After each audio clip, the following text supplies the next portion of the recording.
Hello. अभी हम next question start करेंगे। Question number 20th।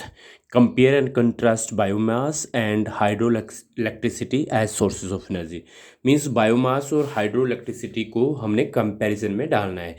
याद रहे कि दोनों के दोनों जो है वो रेन्यूएबल सोर्सेज एनर्जी के, जिनका नवीनीकरण हो पाता है नेचर में।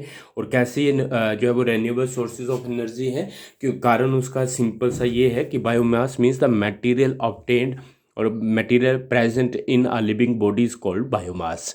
तो बायोमास जो है ये भी रेन्यूएबल है। कल बताया था आपको, हम पढ़ रहे थे कि हाँ, इसको बार बार जनरेट किया जा सकता है, क्योंकि बायोमास हमें प्लांट्स वो एनिमल्स से प्राप्त होती है, और इसलिए प्लांट्स और एनिमल्स को हम बार बार जो है वो प्रोड्यूस कर सकते हैं, उनको तैयार कर सकते हैं।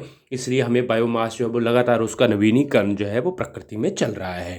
तो इसलिए biomass renewable source of energy है, क्योंकि इसका नवीनीकरण लगातार चला हुआ है। और जहाँ तक हाइड्रो इलेक्ट्रिसिटी मीन्स बिजली जो पानी से प्राप्त हो रही है, ये भी रेन्यूएबल सोर्स ऑफ एनर्जी है। और क्यों रेन्यूएबल सोर्स ऑफ एनर्जी है, उसके पीछे कारण ये है कि वो पानी जो कि बिजली तैयार करने के लिए यूज़ हो रहा है, तो ऐसे में क्या होगा कि जो डैम से पानी आया, टरबाइन के ऊपर गिरा, टरबाइन को घुमाया और आगे शैफ्ट घूम रहा है, और शैफ्ट आगे जनरेटर को चलाता है और करंट तैयार हो जाता है।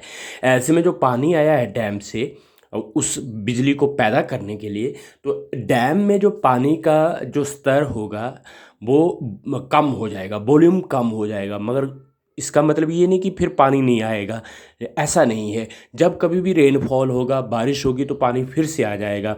सो वाटर साइकिल चल रहा है नेचर में। इसलिए जो हाइड्रो इलेक्ट्रिसिटी है ये भी रेन्यूएबल सोर्स ऑफ एनर्जी, क्योंकि ये पानी से प्राप्त हो रही है।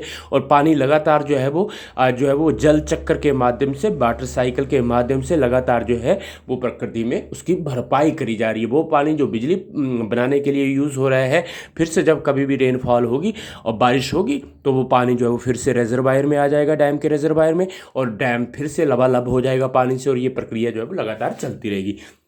तो पहला पॉइंट तो जो डिफरेंस का नहीं है, एक समानता का है, सिमिलरिटी का है। दोनों में ये है कि both biomass and hydro electricity are the renewable sources of energy. वो आपको रीजन समझा दिया। अब हम करेंगे कंट्रास्ट क्या है, अंतर क्या है। पहली बात है, जब भी हम बायोमास को जलाते हैं एनर्जी प्राप्त करने के लिए, इट कॉजेज एयर पोल्यूशन। ये जो है वो एयर पोल्यूशन फैलाता है। बायोमास जैसे वुड ले लीजिए, इसको आप जलाएंगे तो एनर्जी जो मिलेगी उसमें एयर पोल्यूशन भी जो है वो इसने जनरेट करना है, एनर्जी तो पैदा करेगा, मगर साथ ही साथ जो है वो एयर पोल्यूशन जो आएगा वो भी ज़्यादा रहेगा, हवा को प्रदूषित किया जाएगा। अगर आप काऊ डंग केक ले लें, दोनों में अंतर पता होना चाहिए आपको। एक काऊ डंग होता है, काऊ डंग का मतलब है गोबर, और उसका केक हम घरों में बनाते हैं, खास करके जो एग्रीकल्चर को डील करते हैं। काऊ डंग केक मीन्स हिंदी में हम बोलते हैं इसको उपले।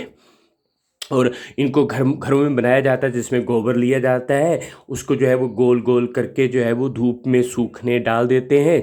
जब वो जो है वो ड्राई अप हो जाएगा, जो मॉइस्चर है वो निकल जाएगा, तो वो वही गोबर का जो आपने जो है वो उपला बना कर रखा हुआ है वो ठोस हो जाएगा।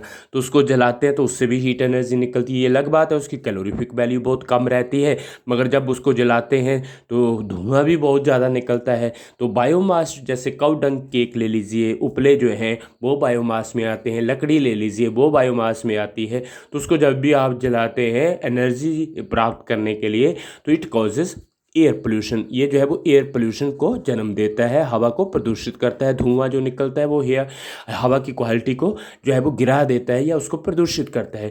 जहाँ तक हम हाइड्रो इलेक्ट्रिसिटी की बात करें as a direct source of energy, direct का मतलब सीधे सीधे हम हाइड्रो इलेक्ट्रिसिटी की बात कर रहे हैं।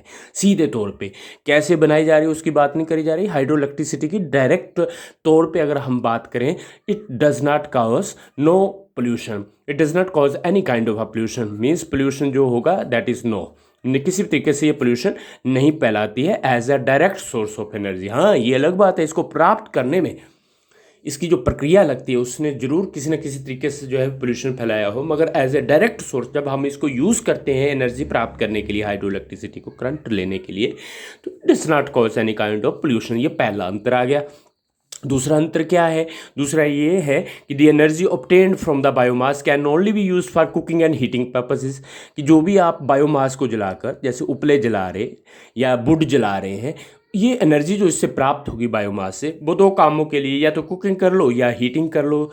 मीन्स जैसे पानी गर्म करना है या खाना पकाना है, उसके लिए जो है वो इसका इस्तेमाल होता है। मगर आपको पता है कि जो हाइड्रो इलेक्ट्रिसिटी जो है, it is use to run the various electrical appliances, to run the various, yes, कई जो है वो सभी इलेक्ट्रिकल अप्लायंसेस को जो है वो चलाने के लिए इसका जो है वो इस्तेमाल किया जाता है। To run the various electrical appliances, various electrical appliances, तो इनको जो है वो रन करने के लिए, ये सिर्फ खाना पकाने के लिए, हीटिंग पर्पस के लिए इसको इस्तेमाल किया जा रहा है।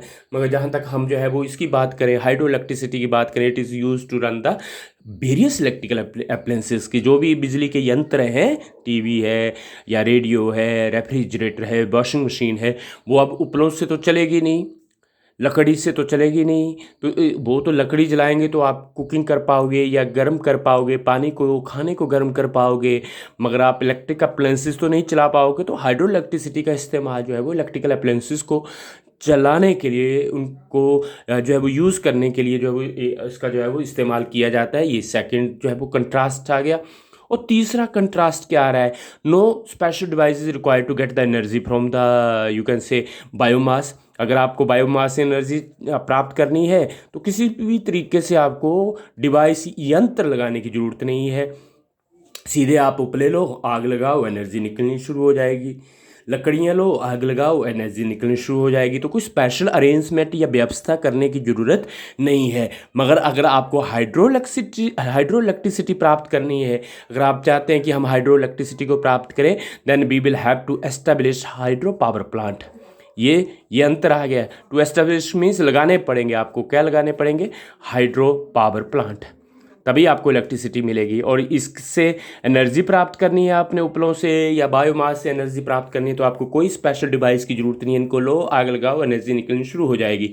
और हाइड्रो इलेक्ट्रिसिटी को प्राप्त करना है तो आपको जो है वो हाइड्रो पावर प्लांट लगाने पड़ेंगे। वो पावर प्लांट, वो बिजली के संयंत्र जहाँ पर बिजली जो है या करंट जो है वो पानी से तैयार किया जाता है, डैम खड़े करके, उसको हम नाम देते हैं हाइड्रो पावर प्लांट। तो ये तीन मुख्य जो है वो कंट्रास्ट या डिफरेंस के पॉइंट ऑफ डिफरेंस है between biomass and hydro electricity.